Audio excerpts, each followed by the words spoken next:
এখানে আমি দেখাবো পিএসপি ফাইল ব্যবহারের জন্য কোন কোন সফটওয়্যারের প্রয়োজন হয়। পিএসপি ফাইলগুলো ব্যবহারের জন্য বেশ কিছু সফটওয়্যারের প্রয়োজন হয়। আমি এখানে সেই সফটওয়্যারগুলো নিয়ে আলোচনা করব। প্রথমেই দেখতে পাচ্ছি ওয়েব সার্ভার। একটা ওয়েব সার্ভারের প্রয়োজন হয়। এর মধ্যে সবচেয়ে জনপ্রিয় ওয়েব সার্ভার হচ্ছে অ্যাপাচি এবং আইআইএস। আইআইএস এর ফুল ওয়ার্ডগুলো হচ্ছে ইন্টারনেট ইনফরমেশন সার্ভিস।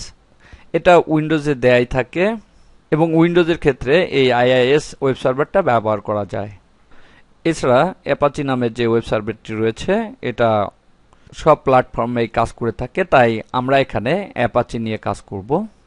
এরপরে রয়েছে PSP4 or PSP5। এই বর্তমানে সবচেয়ে লেটেস্ট ভার্সন হচ্ছে PSP5। PSP4 অথবা PSP5 এটা পিএসপির অফিসিয়াল সাইট PSP.net থেকে সংগ্রহ করা যায় এবং এই PSP4 অথবা PSP5 এই সফটওয়্যারটির প্রয়োজন হবে। এরপরে ডাটাবেজে কানেক্ট হওয়ার জন্য একটা ডাটাবেজের প্রয়োজন হবে। আমরা এখানে MySQL এই ডাটাবেসটা নিয়েই কাজ করব, কারণ MySQL এই ডাটাবেসটাই সবচেয়ে বেশি ব্যবহার করা হয় এই পিএসপির ক্ষেত্রে, তাই এখানে MySQL এই সফটওয়্যারটার প্রয়োজন হবে। এটাও mysql.com এই সাইট থেকে এটাকে ডাউনলোড করা যায়। আবার আর একটা টেক্সট এডিটর অথবা ওয়েব এডিটরের প্রয়োজন পড়বে, যেখানে আমরা কোডগুলো লিখব। বিভিন্ন পিএসপি টেক্সট এডিটর রয়েছে। ইদানিং সবচেয়ে জনপ্রিয় ড্রিমওয়েভার। এই ড্রিমওয়েভারের মাধ্যমে এই পিএসপি কোড লেখা যাবে এবং সেখানে এডিট করা যাবে। আমরা এখানে সেই ড্রিমওয়েভারটাই ব্যবহার করব। এছাড়া পিএসপি কোড লেখার জন্য আরও অনেক এডিটর রয়েছে, সেগুলো আমরা ব্যবহার করতে পারি। আদার অপশনাল সফটওয়্যার টুলস, আর একটা সফটওয়্যার টুলস প্রয়োজন হবে PSP.MyAdmin। এই সফটওয়্যারটারও প্রয়োজন হবে। তো আমাদের এখানে দেখতে পাচ্ছি 5টা সফটওয়্যার রয়েছে যেগুলোর প্রয়োজন হবে আমরা যখন পিএসপিতে কাজ করব। Apache or IIS PSP4 or 5, MySQL পিএসপির যে কোনো একটা টেক্সট অথবা ওয়েব এডিটর এবং সফটওয়্যার টুলস PSP.MyAdmin। এছাড়া যে কোনো একটা অপারেটিং সিস্টেম ব্যবহার করতে হবে আমাদের, উইন্ডোজ, লিনাক্স অথবা ম্যাক, এগুলো একটা একটা অপারেটিং সিস্টেম। তো আমরা জেনারেলি উইন্ডোজটাই ব্যবহার করে থাকি এবং সার্ভারের ক্ষেত্রে যারা আইএসপির সার্ভার তৈরি করে থাকেন তারা সাধারণত লিনাক্স অপারেটিং সিস্টেমটা ব্যবহার করে থাকেন। এছাড়া ম্যাক অপারেটিং সিস্টেমও রয়েছে যেটা ব্যবহার হয়ে থাকে। যে কোনো একটা অপারেটিং সিস্টেমে আমরা কাজ করব। আমরা বেশ কয়েকটা সফটওয়্যার নাম দেখেছি। তো এখানে আলাদা আলাদাভাবে সফটওয়্যারগুলো সেট আপ দেওয়া একটু ঝামেলার ব্যাপার, তাই এটাকে আলাদা আলাদাভাবে না ব্যবহার করে আমরা একটা প্যাক ব্যবহার করতে পারি, যেটা সেট আপ দিলে সবগুলো সফটওয়্যারই সেট আপ হয়ে যাবে। এখানে দেখতে পাচ্ছি ল্যাম্প নামে একটা সফটওয়্যার রয়েছে। এই ল্যাম্পটা মূলত এই 4টা সফটওয়্যার মিলে তৈরি হয়েছে। এলএ লিনাক্স, অর্থাৎ এটা শুধুমাত্র লিনাক্স অপারেটিং সিস্টেমের জন্য ব্যবহার করা যাবে। এতে অ্যাপাচি, এমএ MySQL এবং পিতে পিএসপি। একে সংক্ষেপে বলে ল্যাম্প।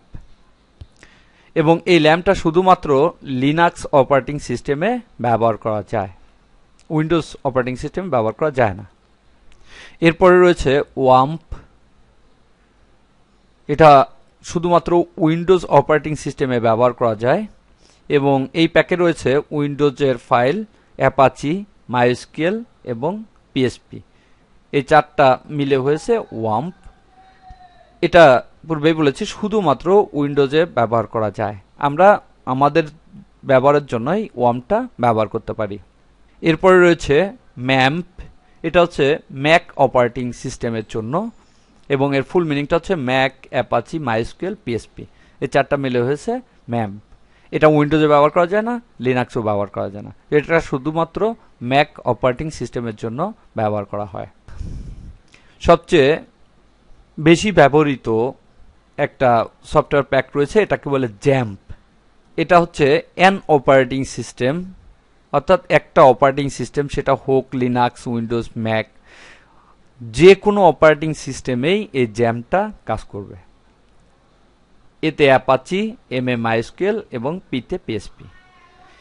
অর্থাৎ এই জ্যামটা যে কোনো প্ল্যাটফর্মে কাজ করে থাকে।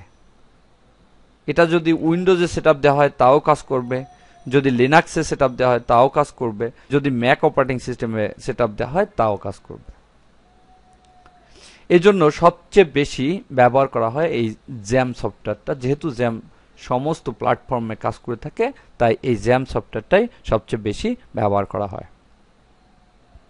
আমরা যখন ডাটাবেজ নিয়ে কাজ করব তখন এই জ্যাম সফটওয়্যারের ব্যবহারই দেখাবো। যেহেতু আমি পূর্বে বলেছি ওয়াম্প হচ্ছে উইন্ডোজ অপারেটিং সিস্টেমের জন্য এবং জ্যামটা হচ্ছে সমস্ত অপারেটিং সিস্টেমের জন্য, তাই আমি ওয়াম্প এবং জ্যাম্প এই দুইটার কিভাবে ডাউনলোড করতে হয় তাই দেখাবো। ওয়াম্প সফটওয়্যারটা ডাউনলোড করার জন্য এর ইউআরএল হচ্ছে www.wampserver.com/en অর্থাৎ ইংলিশ /। এই ওয়েবসাইট থেকে ওয়াম্প সফটওয়্যারটাকে ডাউনলোড করা যাবে। জ্যাম সফটওয়্যারটার ওয়েব অ্যাড্রেস হচ্ছে www.apachefriends.org/en/। এই ইউআরএল থেকে জ্যাম সফটওয়্যারটাকে ডাউনলোড করা যাবে। তো আমরা সমস্ত সফটওয়্যারগুলো আলাদা আলাদা ডাউনলোড না করে ওয়াম্প এবং জ্যাম এই দুটার একটা ডাউনলোড করে নিয়ে কম্পিউটারে ইনস্টল করে আমরা পিএসপিতে কাজ করব এবং ডাটাবেজ নিয়ে কাজ করব। এই সফটওয়্যারগুলোই মূলত পিএসপি ব্যবহার করার জন্য প্রয়োজন হয়।